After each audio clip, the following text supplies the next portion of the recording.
अस्सलामुअलैकुम। Face to face with Ayesha Bakhsh में आपको खुशामदीद कहेंगे। बजट पेश हो चुका है, अब इसके असरात सामने आना शुरू हो गए हैं। हर बजट की तरह इस पर भी अवामी और कारोबारी तबके का रद्द-ए-अमल मिला जुला है। एक तरफ सरकारी मुलाजमीन की तनख्वाहों में इजाफे और टैक्स में कमी जैसे इक़दामात को रिलीफ कहा जा रहा है, तो दूसरी तरफ पेट्रोलियम मसनूआत पर लेवी बढ़ने का जिक्र बजट में नहीं, लेकिन इस नागुज़ीर इजाफे से महंगाई का तूफान इनेविटेबल है। इसके अलावा सबसे बड़ा सवाल अभी तक बरकरार है कि IMF क्या इस बजट को मंजूर करके $1 अरब की किस्त जारी करेगा, जिसके लिए सारी तगदो है। लेकिन एक बात जिस पर तकरीबन सब माशी तज्जियाकार मुत्तफिक हैं वो यही है कि बजट में तय करदा हुकूमती अहदाफ बज़ाहिर गैर हकीकत पसंदाना है। खास तौर पर इन हालात में 5% माशी नमू का हदफ और इन्फ्लेशन को 11.5% की सतह पर लाने जैसे इक़दामात नामुमकिन लग रहे हैं। इसके अलावा लेवी की मद में 750 अरब का हुसूल भी नाकाबिले रसाई लग रहा है।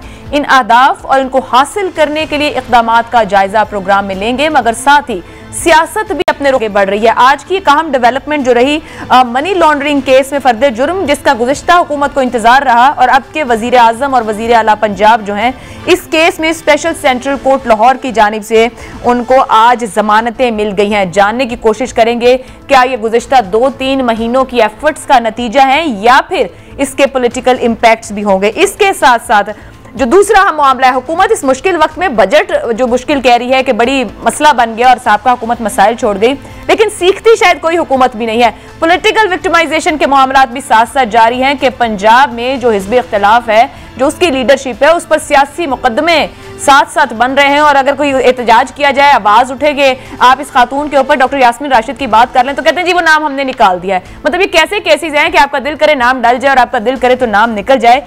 इन्हीं मामलात पर बात करेंगे कि फोकस और प्रायोरिटीज क्या दुरुस्त जगह पर हैं। जो मेहमान प्रोग्राम में हमारे साथ होंगे, पाकिस्तान तहरीक इंसाफ से आलिया हमजा मलिक साहिबा हमारे साथ होंगे, मुस्लिम लीग नून से, हुकूमत से सेनेटर गौस नियाजी साहब और सीनियर एनालिस्ट सना बुच्चा साहिबा प्रोग्राम का हिस्सा। एक ब्रेक लेते हैं, ब्रेक के बाद गुफ्तगू का आगाज करें। प्रोग्राम में आपको खुशामदीद कहेंगे। आगाज कर लेते हैं आलिया हमजा मलिक साहिबा से। PTI की तरफ से एक शैडो बजट भी दिया गया, इस बजट पर तनकीद और एतराज़ भी बहुत किया जा रहा है। आलिया साहिबा, जो बजट इत्तेहादी हुकूमत की तरफ से दिया गया वो कह रहे हैं ग्रोथ विद रिस्पॉन्सिबिलिटी प्राइम मोटो है। मुश्किल वक्त था और सारा नुकसान हुआ था, चीज़ें संभालनी थी और शराइत भी थी IMF की उस मुआहदे की जो आप लोग दस्तखत करके गए, जिस बायस ऐसा बजट देना पड़ा जो कि बड़े खसारे का बजट है, लेकिन एक मुतवाज़न बजट इसे इत्तेहादी हुकूमत कह रही है। योर से प्लीज़। बिस्मिल्लाहिर्रहमानिर्रहीम।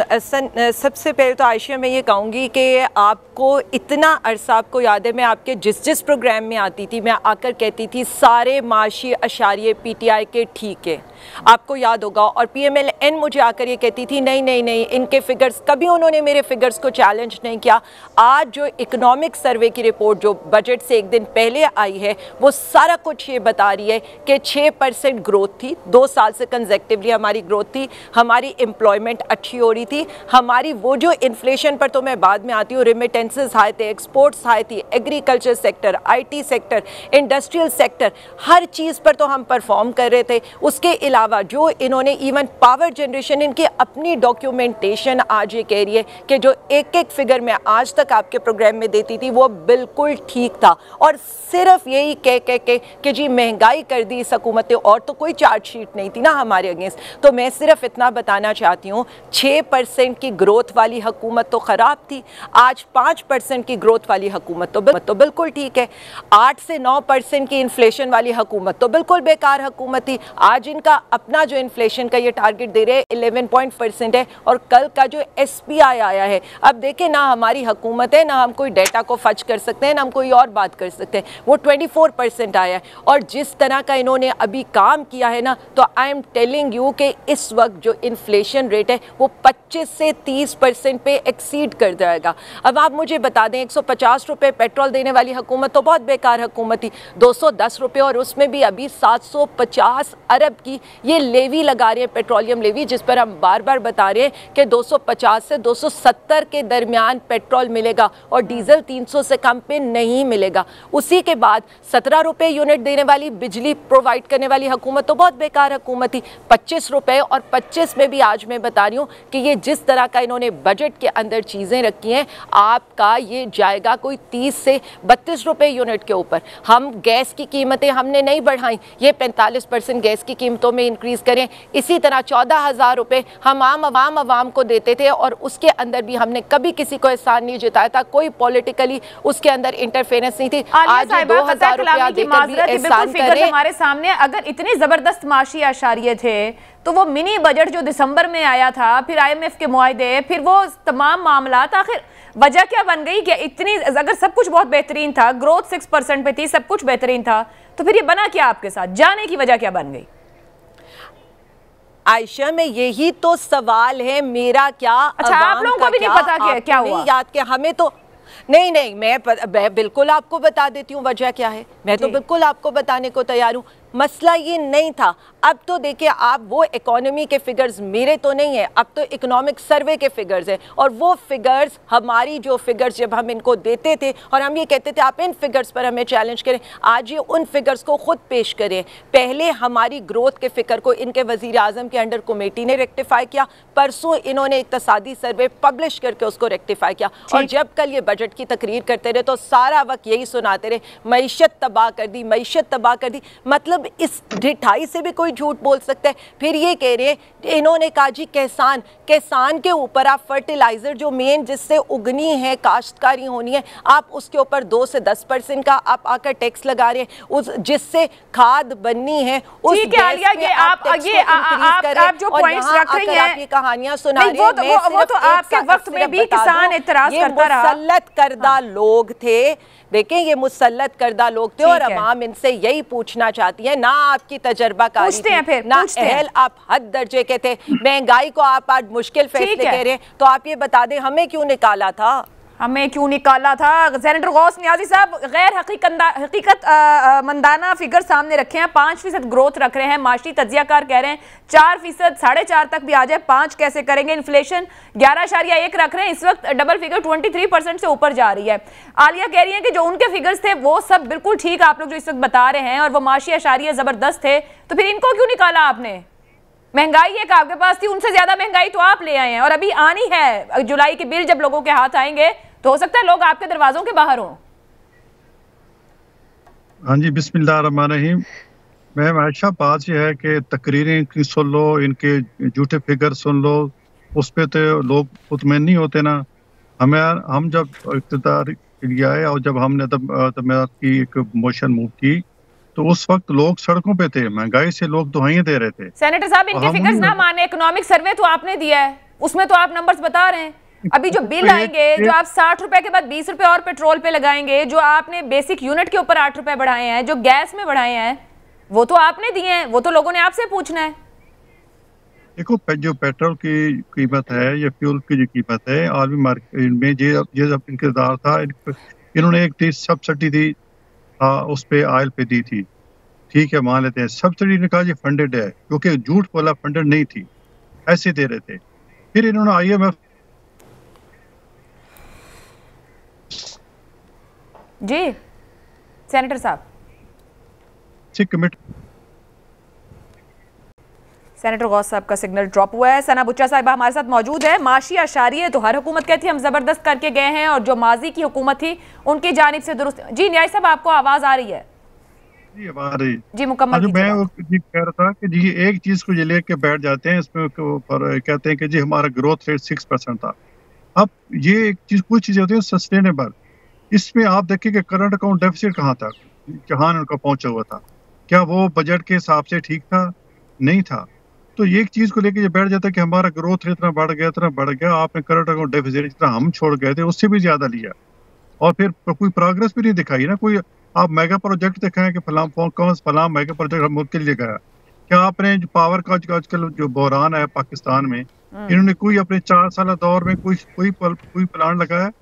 बल्कि जो चाइनीज ने एक प्लान लगाना था रहीम जाफ खान में, उसकी भी कहा कि इसकी अब जरूरत नहीं है, और ये ढंडोरा पीटते रहे कि जी बिजली बहुत ज्यादा हो गई है, ये भी कहते हैं बिजली की जरूरत नहीं थी, जिन्होंने बना ली है।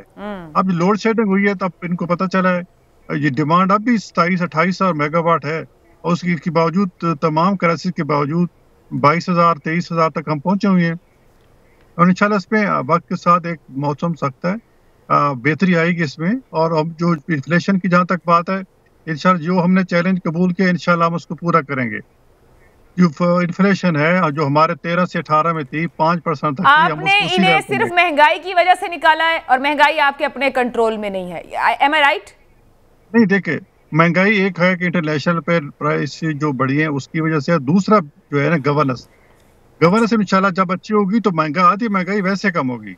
और अब ज्यादा हम इसी पे जोर देंगे, गवर्नेंस पे जोर देंगे। मैं क्योंकि पार्टी भी हूँ, हमें जो हिदायत होती है कि किस तरह हमने मंडियों में जाना है। रोजाना मैं जो वीडियो लिंक्स पे जो लाहौर से मीटिंग्स होती हैं वहाँ के हमें मंडियों में जाके, और अब हमें हिदायत दी गई कि अब इंतजामियों को लेके मंडियों में जाएंगे, दुकानदारों के पास जाएंगे, क्या है कि वो जो रेट गवर्नमेंट मुकर्रर की उस पर दिए जा रहा है या नहीं। सब्जी मंडी में जिस रेट पे नीलामी होती है, क्या वो उसका जो बेनिफिट है वो आम तक पहुंचता है या मिडल मैन को खा रहा है।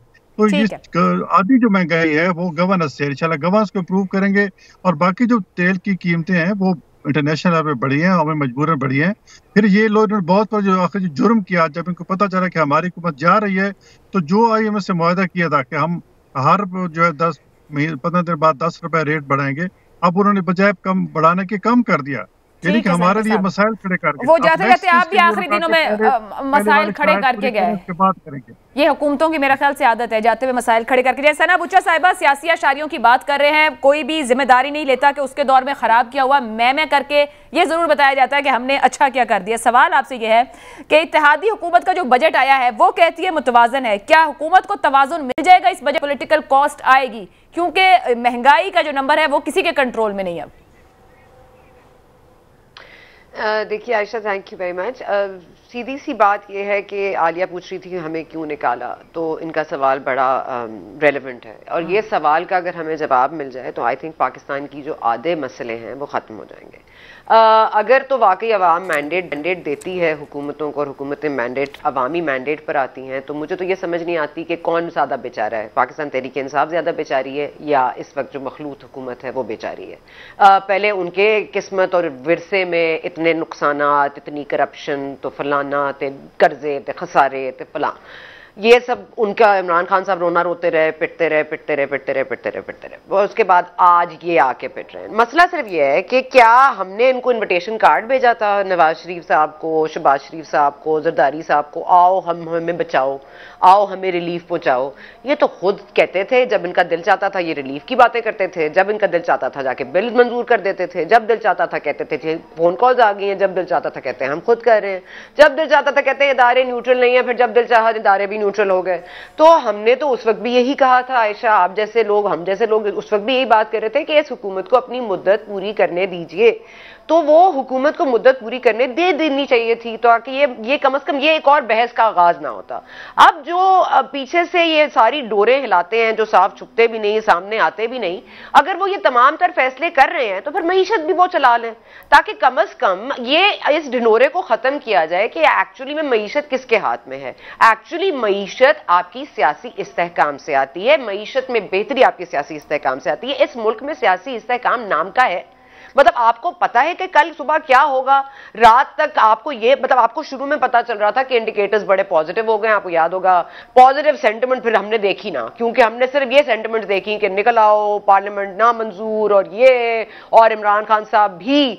तो कहने का मकसद ये है कि ये अनरियलिस्टिक बजट है। इस मुल्क में हमेशा अनरियलिस्टिक बजट सेट होते हैं, उसके बाद मिनी बजट में दोबारा रिवाइज होते हैं, उसके बाद उनमें चेंजेस की जाती हैं, फिर जो एक्चुअली एक्सपेक्टेशंस के मुताबिक मीट हो सकता है उसको फिर थोड़ा सा वो किया जाता है। इस वक्त एक मुश्किल हालात है, इंटरनेशनल मार्केट में प्राइसेस बढ़ रही हैं, वो इमरान खान साहब के दौर में भी बढ़ रही थी। हाँ, वो कोविड के दौरान जब प्राइसेस कम हुई थी उसमें कुछ फॉरवर्ड थिंकिंग करनी चाहिए थी, अगर फॉरवर्ड थिंकिंग कर लेते तो शायद हम यहां ना होते। अब हम किसी को भी इल्जाम दे दें, मसला यह है कि काम किसका है। आप मुझे बता दें, जो कल बजट पेश किया गया है, जो मिफ्ता इस्माइल साहब ने जिस तरह वो पढ़ा, अल्हम्दुलिल्लाह, एक तो वो आप जिस तरह पढ़ रहे थे और जो एक एक टॉपिक के ऊपर, जैसे हम लोग बचपन में असाइनमेंट्स करते थे, वो ये पहले टॉपिक देते थे, हाँ टॉपिक दे के साथ और बड़ी रवानी से। और आयशा आपने ये भी नोट किया होगा कि कल कोई शोरोगुल नहीं था, हमें वाकई बजट जो बढ़ के सुनाया जा रहा था, हमें आवाज भी आ रही थी। बजट है वैसे सना, गुज़िश्ता 20 साल में मैं देख रही थी, जब जितना हमने देखा है, कवर किया, इतना खामोश बजट नहीं आज तक पेश हुआ। लास्ट ईयर तो याद है ना, बजट की किताबें, वही तो मेरी जिंदगी का तो पहला बजट है आयशा। नहीं, मैं कहती रही हूँ बस वो 2-3 आवाजें आ रही थी कि शेम शेम। मुझे लगता है मरियम औरंगजेब साहिबा का ये टास्क था, फिर 1-2 दफा डेस्क भी बजे तो मैंने कहा अच्छा पता नहीं किस बात पे डेस्क बजे हैं। लेकिन इस मुल्क में जिसके बजट में ना कमी आती है, जिसको ना नुकसान पहुंचता है, जिनकी मेंशंस में कमी नहीं आती, वो भाई मुल्क चला ले, क्योंकि अब हमें ये नहीं समझ आ रही कि सनत कलामी की माजरत वो जिन्हें आप बार बार कह रही है कि फिर मैशत भी संभाल लें, असल में उनकी मैशत अच्छी चल रही है और उनकी मैशत मजबूत है और ग्रो कर रही है, ये नहीं कोई सोचता। सवाल ये है आपसे कि ये आज जमानतें हुई हैं 2, जो कि गुज़िश्ता हुकूमत फर्दे जुर्म पे खड़ी थी, जहां के वो होने वाली है, वो 2 जमानतें हुई। मैं आगे जाने से पहले ये गुज़िश्ता 2 महीनों की एफर्ट का फल है और नतीजा है जो मिल गया है, या इस नतीजे की कोई पॉलिटिकल कॉस्ट पे करनी पड़ेगी? देखिए आयशा, बड़ा सिंपल सा आपका जवाब है। अगर तो अवाम मैंडेट देती है और अगर अवाम के वोट की मायने हैं तो फिर तो बिल्कुल नहीं, फिर बिल्कुल नहीं आएंगे ये दोबारा वापस। ये मरियम नवाज साहिबा की और नवाज शरीफ साहब की कोई कौन सी थिंकिंग है अल्लाह जानता है, लेकिन जो इस वक्त उन्होंने कर लिया है और जो इस वक्त वो जिस नहज पर ले गए पॉलिटिक्स को और जिस नहज पर ले गए अपने आप को और जो महंगाई का हाल कर दिया है, अब इनको किसने कहा था आप आए? अब ये टोकरा आपने खुद अपने सर पर रखा है, कह रहे हैं हम भुगत रहे हैं। भुगत तो अवाम रहे हैं जी, हमने तो आपको नहीं कहा था आदम एतमाद ले आए। आप ही को एकदम से एहसास हो गया, न्यूट्रल हो गए, मुल्क का बेड़ा गर्क हो रहा है, मईशत बचा लेते हैं, तो मईशत बचा ली आपने। अब आप हमें कह रहे हैं अब हमें बचाने में मदद करें, तो हम आपको क्यों बचाएं? ये अवाम आप पर क्यों एहसान करे, आप पे बिलीव ही क्यों करे? अवाम आपको नहीं बिलीव करेगी। आपने जो इस वक्त अपने मफाद के लिए जो आपने 2 बिल्स मंजूर कराए, अवाम बेवकूफ नहीं है आयशा। हम अवाम को बेवकूफ समझते हैं, अवाम बेवकूफ नहीं है। ये जमानतें, ये देखे ना, कानून की हुक्मरानी, आइन की बालादस्ती, मैं तो समझती हूँ अब ये मजाक है। इस मुल्क के साथ इस वक्त जो हो रहा है ये बदतरीन मजाक है, ये इतना बुरा जोक है कि अब ये हंसा भी नहीं रहा। It is a joke, this country has become a joke. हर इदारे के ऊपर क्वेश्चन मार्क है, हर पॉलिटिशियन के ऊपर क्वेश्चन मार्क है, और फेस सेविंग अवाम, हमारे साथ अवाम खड़ी है, हमारे साथ कौम खड़ी है। अब आप देख लीजिए, जमात इस्लामी कह रही है जी सफीर को वापस भेजें। आपके डिप्लोमेटिक टाइज देखें कहां पहुंच गए हैं, आपके इश्यूज के देखें, करारदाद लाएंगे जी। अब ऑपोजिशन को भी इनवाइट कर रहे हैं। और आलिया हमजा साहिबा बेचारी उधर एहतजाज करने गई थी, कैसे गेट के ऊपर चढ़ी। आई होप आलिया आप ठीक है, और ये प्लीज आइंदा ना कीजिएगा, मुझे बड़ा डर लग रहा था आपको कुछ हो जाता तो हम क्या करते हैं। आलिया को मतलब हमारे सियासतदानों की क्या तरजीहात ठीक है, ये गैर संजीदगी, आप ना डिप्लोमेटिक टाइज देखे जाते हैं ना ये देखा जाता है कि अवाम क्या है। 22 करोड़ मेरे पीछे खड़ी है, बस ये एक जुमला है जो हर सियासी जमात का लीडर कहता है। सना बिल्कुल ठीक कह रही है। आलिया साहिबा, कल आप तो खैर उस दिन और रास्ते से अंदर जाने की एहतजाज कर रही थी, लेकिन मीर खान मोहम्मद जमाली साहब वापस आ गए आपकी जमात से, और वो कहते हैं कि उन्होंने तो इस्तीफा नहीं दिया, साइन नहीं किए, तो वापस आना है इस बजट के लिए तो मुनासिब अंदाज और एहतजाज तो पार्लियामान का फ्लोर है, या टॉक शोज के ऊपर और प्रेस कॉन्फ्रेंसेस के अंदर ही आप हम सबको बताएंगे कि ये बजट हमारे बजट से भी बुरा बजट है? अच्छा आयशा और Sana, thank you for all your concerns, और बड़ा अच्छा लगा कि आप लोगों ने पूछा भी। ऑफ कोर्स ख़वातीन को ये एहसास हो सकता है दूसरी ख़वातीन का कि चोट तो नहीं लगी या जो भी। Thanks for your concerns and all the best wishes which I got from every person from all the areas of Pakistan, from all the segments of Pakistan. First of all I am highly grateful. अब मैं कुछ चीज़ों पे, बहुत serious चीज़ें हैं जो आपने भी उठाई हैं, यही बात तो मैं करना चाहती थी। महंगाई तो बहाना था, असल निशाना तो इमरान खान था, असल निशाना तो मईशत थी, असल निशाना तो पाकिस्तान था।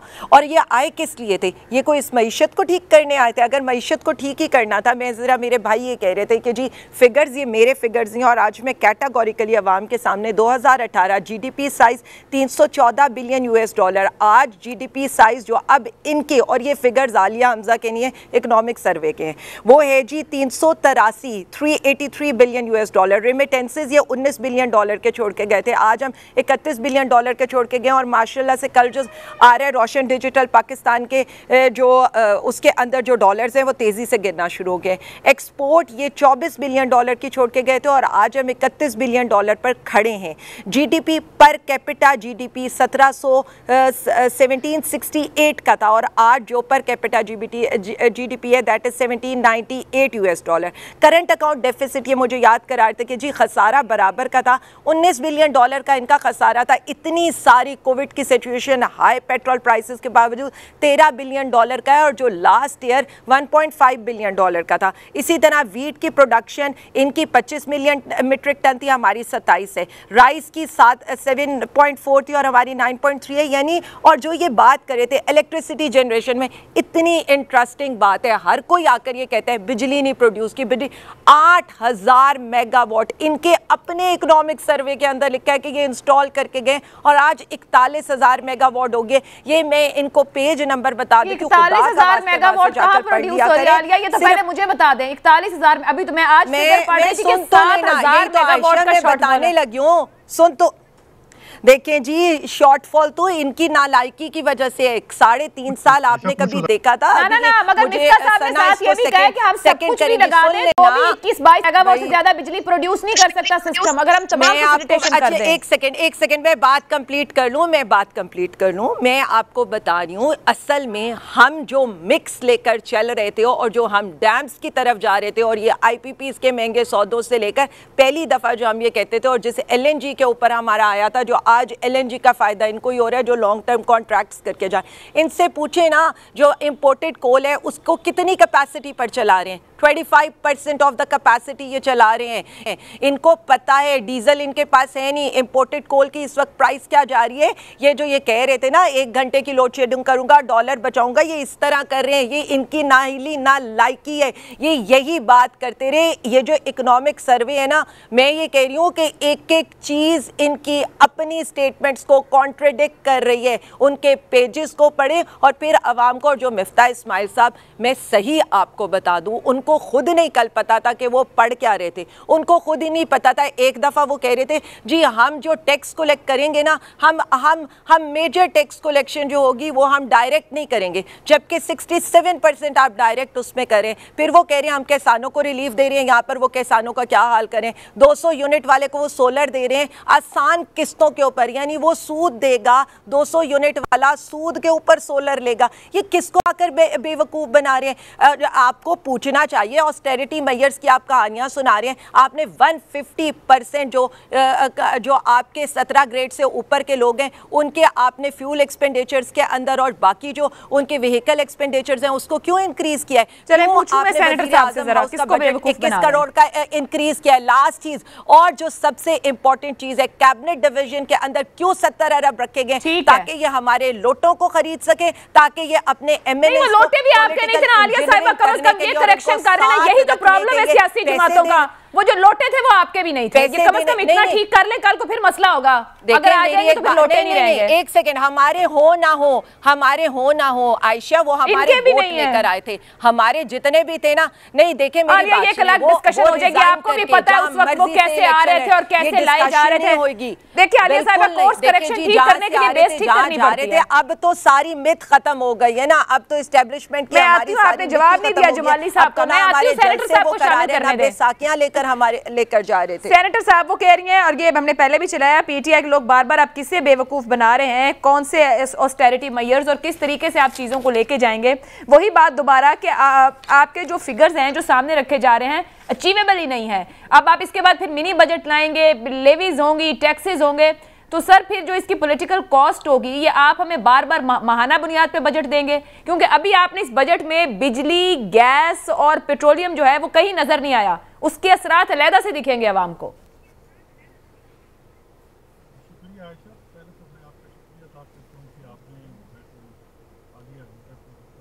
सेनेटर साहब गालबन आपका माइक ऑफ है। अब आवाज आ रही? जी बेहतर है। तो मैडम आयशा, शुक्रिया आपका कि आपने आलिया को रोका कि वो कह रहे थे कि 41,000 मेगावाट बिजली जो है ना हम अपने सिस्टम में छोड़ के गए थे। तो आपको शुक्रिया कि आपने उनको रोका। इसी तरह अपने गलत फिगर जो पेश करते हैं। जहाँ तक सोलर की बात की है, सोलर तो हमने 70% जो है वो 70% हमने टैक्स का वो खत्म किया है ताकि लोगों को जो है वो सोलर सिस्टम पे आ जाए और बिजली की जो गवर्नमेंट की जिम्मेदारी पड़ती है वो कम हो। तो हम तो फैसिलिटेट कर रहे हैं लोगों को। सेनेटर साहब, कता कलामी की माजरत, बिल्कुल मेरी तरफ से माजरत है कि मैं आपको टोक रही हूं। आपने 2 जुमले के सर, ये आपने चोरी रोकनी थी। आपने लाइन लॉसेस रोकने थे। जब 2013 में आप आए थे, ये सबसे बड़ा टारगेट होना चाहिए था। 5 साल गुजार के आप लाइन लॉसेस नहीं रोक सके। आज खुद मिफ्ता साहब कह रहे हैं 1100 अरब रुपए की सब्सिडी बिजली के मामले में देना मसला हो जाए। करने वाले काम तो होते नहीं, प्रोडक्शन आपने कर ली थी, तब भी लाइन लॉसेस नहीं रोक सके। आज हम वहीं खड़े हैं। प्रायोरिटीज ठीक नहीं है, चीजें बनाते हुए फिगर्स में कुछ और दिखाया जाता है, लेकिन अवाम को भुगतना पड़ता है। साहब ने बिल्कुल सही कहा। ये सारी चीज़ें जो हैं वो गवर्नेंस से तलक रखती हैं और इंशाल्लाह आहिस्ता आहिस्ता भी तो हमें 1.5-2 महीने हुए हैं। इंशाल्लाह गवर्नेंस को बेहतर करेंगे और फिर हम बजट पेश कर दिया। और जिस तरह हमने इन्होंने जिस तरह की मीशत हमें दी, हम तो मतलब मीशत को एक सीट में डालने के लिए इतनी सारी तवज्जो कर रहे हैं। और इस बात देकर चला हमारी सारी तवज्जो जो है वो गवर्नेंस रहेगी। बिजली चोरी भी रुकेगी, लाइन लाइसेंस भी रुकेंगे। और जो सर कैसे रोकेंगे आप? अपने पिछले 5 साल में नहीं रोक सके। सेनेटर साहब मुझे ये बताइए कि आपके आने से अवाम को क्या रिलीफ मिला, क्या बेहतरी हुई पाकिस्तानियों की? वो तो पहले ही भुगत रहे थे। जो 3.25 साल हुकूमत कर चुके थे वो उनको आप लोग फिर भुगता लेने देते? अगर आप लोगों के पास ना प्लान था, ना पॉलिसी थी, ना तैयारी थी। आपकी तो अपनी हुकूमत, अभी पंजाब में भी काबीना बन रही है। अभी वजीर खजाना का आज फैसला हो रहा है। कल परसों आप बजट देने जा रहे हैं 13 को। बजट किसने बनाया अगर वहां वजीर खजाना के इल्म में नहीं है, जो अवाम का नुमाइंदा है? ऐसा बात है कि हमें जो है ना अभी तो 4 महीने में जो गन फैलाया गया, हमें 4 महीने तो देना। सर हमने थोड़ी कहा था आप आए, आपको पता था कि बजट देना है जून में। सेनेटर साहब हम आपके लोगों से पूछते रहे सर, फरवरी में हम पूछते थे प्लानिंग क्या है, पॉलिसी क्या होगी, इतनी महंगाई है, आप किस तरह से सब कर देंगे? IMF का प्रोग्राम हुआ है जिसको मिस कमिट किया जा रहा है। आपके लोग कहते थे हमारे पास प्लान है, हमारे पास पॉलिसी है। देखिए जो इन्होंने प्लान किया था ना, जो वही बात है कि ये इन्होंने IMF से कमिटमेंट की थी और लोन लिया था, उसको ये जो कमिटमेंट्स किसी पूरी नहीं की। फ्यूल की विरासत की मैंने पहले बात की कि इन्होंने बजाय इसके कि रेट बढ़ाने थे वो कम किए, हमारे लिए मसाइल पैदा किए। 2 महीने तो हमें वो इतनी एकदम जितना रेट बढ़ाना, जो 60 रुपये बढ़ाया है, उनकी नलायकी की वजह से किया है कि जो एक जो हमारे बरूदी सुनने में छाके थे उसके लिए किया है। तो अभी देखो पंजाब में जो है, देखो प्राइम मिनिस्टर शहबाज शरीफ साहब इलेक्ट हुए, प्रेसिडेंट ने हलफ लेने से इनकार कर दिया, चेयरमैन सरेंडर दिया। और हमदा शहबाज का जो हलफ है वो भी रहा कि जी ये उमर फारूक जो उमर साहब थे, जो उन्होंने उमर चीमा साहब थे, उन्होंने हलफ ली थी ऊपर से जी जरदारी साहब का आर्डर है कि तब करेंगे। 15-20 दिन के बाद जाके उनका हलफ हुआ। और अभी उनको काबीना जो है अभी ये कुछ हफ्ता 10 दिन पहले हमारा गवर्नर मुकर्रर हुआ है और फिर काबीना ने हलफ है। अब काबीना मुकम्मल हो रही है। बजट हमारी हुकूमत की हुकूमत साहब ने हलफ तो उठा लिया था, महीना हमने तैयारी की, उसको बजट तैयार किया है और 2-3 दिन में पेश हो जाएगा। तो देखो ये वन पार्टी गवर्नमेंट नहीं है, हमारे इत्तेहादी हमारे साथ है और हमें ना सूबाई असम्बली में अक्सरियत हासिल है ना कौमी में है। हमें सब दोस्तों को साथ लेके चलना पड़ता है।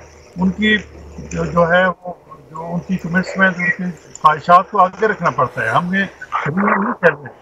इंशाल्लाह आप देखेंगे कि बजट के बाद 1 महीने के अंदर आप गवर्नर में महसूस करेंगे, बिजली की लोड शेडिंग में महसूस करेंगे, हर फील्ड में चल आपको इम्प्रूवमेंट नजर आएगी। बाकी जो सारी चीज़ें एक दिन में ठीक होने तो नहीं है, इनमें कुछ 4 महीने आपको जरूर फर्क नजर आएगा इंशाल्लाह। हमें अल्लाह ताला से बड़ी उम्मीद है, हम सिंसियरिटी के साथ कर रहे हैं और इंशाल्लाह अल्लाह ताला मदद करेगा ज़रूर। हमें कोई ये भले हमें कहें कि जी कोई झूठे हमें कहें कि जी करप्शन की है, ये की है, लेकिन हकीकत यह है कि करप्शन हमें कहते हैं करप्ट, लेकिन इन के दौर में करप्शन का इंडेक्स है वो बहुत बड़ा है और पाकिस्तान नीचे गया। तो इंशाल्लाह आप देखेंगे कि जल्दी शहबाज साहब कमिटेड एक वज़ीर आज़म है और पंजाब को चलाए, पूरे पाकिस्तान को चलाएंगे, तमाम पार्टी को साथ लेकर चलेंगे और बहुत इंप्रूवमेंट नजर आएगी इंशाल्लाह। ठीक है सेनेटर साहब, या तो आप इतने मासूम हैं या आप समझ रहे हैं कि आवाम सारी इतनी मासूम है, हमें कुछ पता नहीं चल रहा। जिस तरह आप कह रहे हैं इन्होंने आपके लिए मसाइल खड़े कर दिए हैं, उन्होंने घर आके तो मसाइल नहीं दिया, आपने एक चलती हुकूमत को घर भेजा है, मसला तो आपने यहाँ पे खड़ा किया है। अब आप उसमें कह रहे हैं कि ऐसे हो गया और वैसे हो गया। ये अवाम ने थोड़ी सोचना है कि कैसे हो गया। आप लोगों ने एक जिम्मेदारी खुद ली और आप अपने मुंह से ही कह रहे हैं कि हम इत्तेहादी हुकूमत और हम कॉम्प्रोमाइज हैं और अपनी इत्तेहादियों की ख्वाहिशात के मुताबिक ही चलेंगे। तो देखते हैं वो दिन कब आता है जब कोई ऐसी हुकूमत आए कि 2/3 लेके माशरा और हुकूमत आगे ले जाए। अगर आप इसको कमेंट करना चाहें तो कीजिए, वरना फिर मैं ब्रेक पे जाऊँ। हमें तो सिंपल मेजॉरिटी मिलती, सिंपल मेजॉरिटी तब भी और बात थी।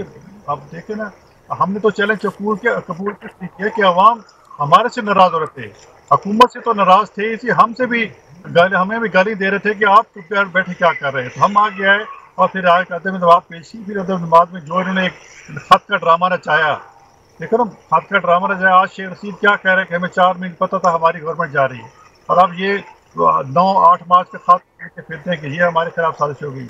ये झूठ बोलते कहे कि हमारे रशिया से मुआहदा करके आए ऑयल का और गैस का, और फिर अब रशियन एम्बेसडर वो हंस भी रहा था, कह रहा था कि हमारे साथ कोई मुआहदा नहीं हुआ। तो हम इस किस्म की चीज़ों को सेनेटर साहब, फिर ये तो आपके बयानिए बारियां लेने के लिए अवाम को क्या रिलीफ मिल रहा है? ये वो बातें आप वो कर रहे थे, अब वो बातें आप शुरू कर दें। वो ऑपोजिशन में आप थे तो आपकी यही बातें थी। मैं एक ब्रेक लेके वापस आती हूँ, लेकिन मुबारक हो, जमानतें और ECL निकल गए, कुछ फायदे तो हुए हैं खैर हुकूमत में आने के बाद। एक ब्रेक के बाद प्रोग्राम में आपको एक बार फिर खुशामदीद कहेंगे। गुफ्तगू को आगे बढ़ाने से पहले जो भी कुछ देर में हमें खबर मिल रही है कि एक मुलाकात हुई है इमरान खान साहब की सहाफ़ियों से, वहाँ पर उन्होंने एक बात वही दोबारा दोहराई है। मैं इसलिए इसको लिंक करना चाह रही हूँ। अभी गौस नियाज़ी साहब भी ऊपर बात कर रहे थे कि एक पार्टी की गवर्नमेंट नहीं है, इत्तेहादियों की ख्वाहिशात हैं, तो चीज़ें उस तरीके से जैसे हम करना चाहे नहीं होती। तो इमरान खान साहब जो पिछले 2.5-3 माह में बार बार इस बात को रियलाइज़ करने के बाद अवाम को रियलाइज़ कर रहे हैं कि प्रॉब्लम रहा कि मेरे पास 2/3 हुकूमत नहीं थी, अक्सरियत नहीं मिली, इत्तेहादियों के साथ हुकूमत बनाई, तो वो तस्लीम करते इत्तेहादियों के साथ हुकूमत नहीं बनानी चाहिए थी मुझे, और मामला चलाने में इसी बात मुश्किल रही, और न्यूट्रल्स को देखना चाहिए कि मुल्क की मैशत किस तरफ जा रही है। सना, ये जो बात है कि सियासी जमातें पहले तो जब हुकूमत मिलती है तो भाग कर उस हुकूमत को लेने को तैयार हो जाती हैं, चाहे इत्तेहादी हो, 12 जमातें हों या आपको 2 जमातें साथ मिलानी पड़े, और जब पूछा जाए कि किया तो वो कहते हैं कि हमें सादा अक्सरियत नहीं मिली या 2/3 नहीं दी तो हम तो कुछ कर ही नहीं सकते थे, हमारे तो फैसले ही हमारे अपने नहीं थे। तो पहले डिज़ाइन करके इनको वो वोट दिया जाए कि ये आपका वोट है, डिज़ाइन करके हाथ में सब दिया जाए, फिर इन्होंने करना क्या है? जो इमरान खान साहब को भी पूरी पावर इसलिए नहीं देते क्योंकि भी कहीं ना कहीं आपको वो बोना ही रखना चाहते हैं, आपको वो कद काट के साथ आगे नहीं आने देना चाहते।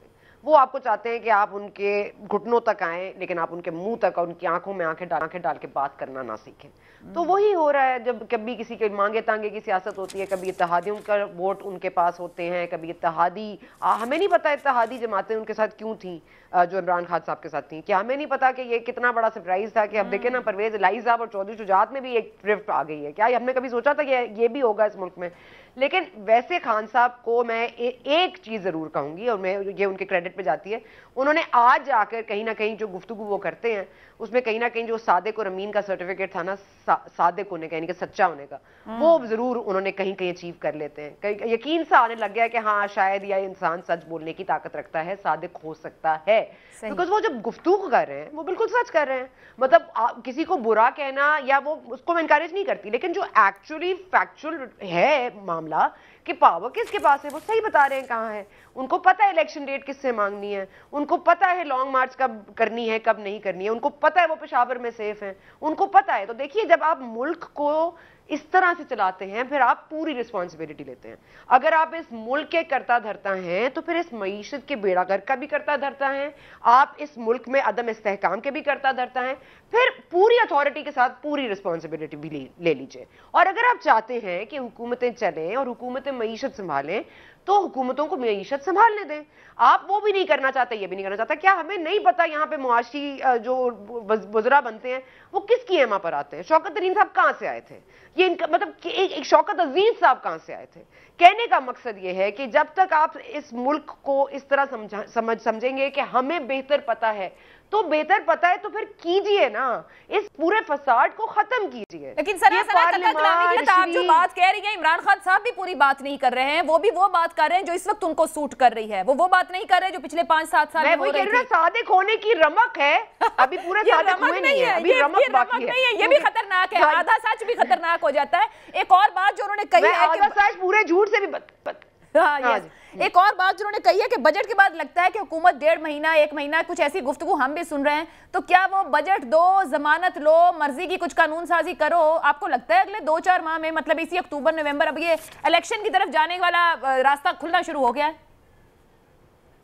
देखिए, तजिए से ज्यादा मैं आपको खबर दे देती हूँ, कि इनको भी खबर ना थी कि इनको बजट देना पड़ जाएगा, इनको भी खबर ना थी कि इलेक्शन की डेट अनाउंस नहीं करेंगे या कर देंगे, इनको भी खबर नहीं है कि ये अगली मुद्दत तक, ये अगले साल तक ये हुकूमत चलेगी या नहीं चलेगी। जिनको खुद ही अपने ऊपर यकीन ना हो वो अवाम को यकीनी बजट देंगे, वो अवाम को यकीनी तौर पर आगे लेके जाएंगे, वो अवाम को यकीनी तौर पर इस मईशत के जो बहरान में हम फंसे हुए उससे निकाल लेंगे। क्या अवाम को सस्ता आटा सस्ती रोटी मिल जाएगी? क्या पेट्रोल की प्राइसेस नीचे आ जाएंगे? क्या बिजली के नर्क नीचे आ जाएगा? क्या गैस मिलने लग जाएगी? नहीं होगा आयशा, ऐसा नहीं होगा। बेखबर थे तो बजट क्यों दे दिया ना? इतने बेखबर थे तो बजट कैसे दे दिया? आप तो दे दिया ना, आप तो देखिए ना, जिस मुल्क में अदम एतमाद के साथ आप आ जाएं, आपको ये गारंटी हो कि इदारे न्यूट्रल रहेंगे, आप एक चीज में कामयाब हो जाएं, आपको नहीं पता था इकोनॉमी का क्या बुरा हाल है, आप कानून साजी की है जिसमें आप बार बार आपने जो कानून साजी की है, क्या आपने स्टेट बैंक ऑफ पाकिस्तान वाला मामला नहीं पढ़ा था? क्या आपने आईएमएफ के साथ डील नहीं पढ़ी थी? ये कोई नई चीज आपके सामने आ गई है? आप तो उस ऐवान में बैठे थे जहां पे आपके वोट से ये सब चीजें मंजूर हुई हैं, फिर आपने उनको नामंजूर किया, फिर अदम एतमाद लेकर आए। तो आप पर कितना एतमाद है किसी का? आपको तो खुद पर एतमाद नहीं है, आपको तो ये एतमाद भी नहीं है कि जो हमें न्यूट्रल कह रहे थे वो न्यूट्रल है भी कि नहीं। आपने तो न्यूट्रल होने को भी यही है, आपका तो एतमाद उनकी न्यूट्रलिटी पे भी नहीं है। असल सवाल न्यूट्रलिटी पे ना इनको एतमाद है ना उनको एतमाद है। वो बेचारे एतमाद दिला दिला के थक रहे हैं कि भाई हम नहीं है, हमें मत घसीटो, कहते हैं आओ रस्ते बनाओ, इसी इदारे को कहते हैं रास्ता बना के दो, उसको कहते हैं कि एहतजाज करना है, कैसे होगा? आलिया साहिबा, आपकी जमात से मैंने पहले भी पूछा, अमीर खान मोहम्मद जमाली साहब गुज़िश्ता रोज वापस असेंबली में आ गए और कहते हैं इस्तीफे पे दस्तखत भी नहीं किया। पीटीआई को असेंबली से बाहर रहना पॉलिटिकल कॉस्ट करेगा, इसके ऊपर सोच रहे हैं? आप नहीं सोच रहे क्योंकि आपकी एब्सेंस में वहां तो मामला चल रहे हैं। अभी एक आया, कल को 5 और आके बैठ गए तो फिर मसले से ज्यादा जी देखें, वो तो जो भी होगा वो जिस वक्त होगा, क्योंकि जमाली साहब वॉज द वन जिन्होंने ना रिज़ाइन किया था और उन्होंने कहा भी था, वो बता कर गए थे, उन्होंने कोई ऐसी चीज़ है कि that was not hidden, that was hidden, तो ये कोई ऐसी चीज़ नहीं थी। जो इम्पोर्टेंट चीज़ें इस वक्त उठाई हैं सना ने, मेरे ख्याल में बड़ी हिम्मत और बड़ी दलेरी की बात है इतना सच बोलना। मैं थोड़ी सी बातें पसंद आई, उससे ज़्यादा अच्छी बात है क्योंकि सना की बातें जी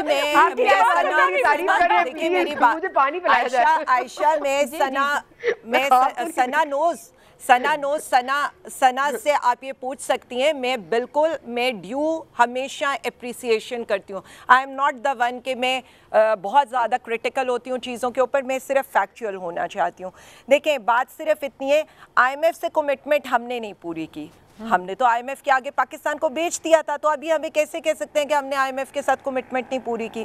आलमी महंगाई जब हम कहते थे तो इनकी बेनाइयाँ नहीं थी, आज वो इनको मुश्किल फैसले लग रहे हैं। जब आज हम कह रहे हैं लोड शेडिंग हो रही है तो ये कह रहे हैं ये लोड मैनेजमेंट हो रही है। बेसिकली चलती हुई गाड़ी से आपने ड्राइवर को उठा के नीचे फेंक दिया, एक अनाड़ी ना तजर्बाकार ना अहल के हवाले ये पाकिस्तान कर दिया, और आज आप ये देख रहे हैं इनकी प्रायोरिटी ना बजट था, ना महंगाई थी, ना अवाम था, इनकी प्रायोरिटी NRO 2 था, जिसमें आज इनको डील्स फाइनल हो गई हैं। मतलब आप इनके केसेस की रफ्तार देखिएगा, अभी आप राना सनाउल्लाह और मरियम के केसेस की रफ्तार देखिएगा, ये नैब को बिल्कुल पैकअप करने आए थे, वो इन्होंने कर दिया। ये एक्यूज की डेफिनेशन और एसिड की डेफिनेशन चेंज करने आए थे, इन्होंने कर दिया। ये ओवरसीज के हक पे डाका डालने आए थे, इन्होंने कर दिया। अब आप आ जाएं, बात सिर्फ इतनी है, बात वहीं पर आकर खड़ी होती है जब हम बार बार ये सवाल करते हैं और अवाम ये सवाल करते हैं कि रात के 12 बजे अदालतें क्यों खुली थी, रात के 10 बजे इस्लामाबाद हाई कोर्ट किसके ऑर्डर पे खुली थी, क्यों प्रिजन वैन्स पार्लियामेंट के बाहर पहुंच गई थी और किसको उन्होंने पकड़ना था, जबकि हमने तो कोई गलती की ही नहीं थी। और हो क्या रहा था, ऐसा कौन सा वहां पर काम हो रहा था जिसके अगेंस्ट